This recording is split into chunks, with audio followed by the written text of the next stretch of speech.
আজকে সন্ধ্যায় খুব অল্প সময়ের মধ্যে রেডি হয়ে চলে গেছিলাম একটা বিয়ে বাড়িতে। আর এই বিয়ে বাড়িটা আমার জন্য কিন্তু খুব স্পেশাল, কারণ এটা ছিল সিজনের ফার্স্ট বিয়ে বাড়ি। বিয়ে বাড়ি পৌঁছেই সবার প্রথমে স্টলের খাবার হাতে নিয়ে নিয়েছি। ভেজ পকোড়া, চিকেন পকোড়া আর তার সাথে গরম গরম কফি। শীতের এই সুন্দর সন্ধ্যায় কে না চাই বলুন তো একটা সুন্দর বিয়ে বাড়ির ইনভিটেশন। সামনে যে ভিড়টা দেখতে পাচ্ছেন ওটা কিন্তু স্টলে ফুচকা খাওয়ার জন্য ভিড়।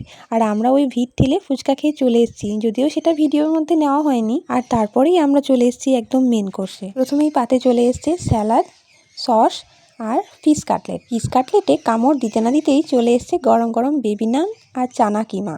আর তার ঠিক পরেই চলে এসছে বাসন্তী পোলাও আর চিলি চিকেন।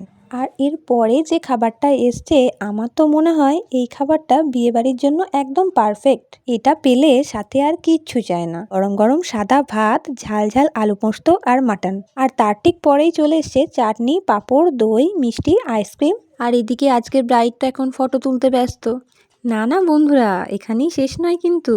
তারপর আমরা চলে গেছিলাম মকটেল কাউন্টারে। যদিও বিগত দুদিন ধরে ঠান্ডা লেগে শরীর আমার খুবই খারাপ, কিন্তু এরকম একটা জিনিস চোখের সামনে দেখে কে নিজেকে আটকে রাখতে পারে বলুন তো।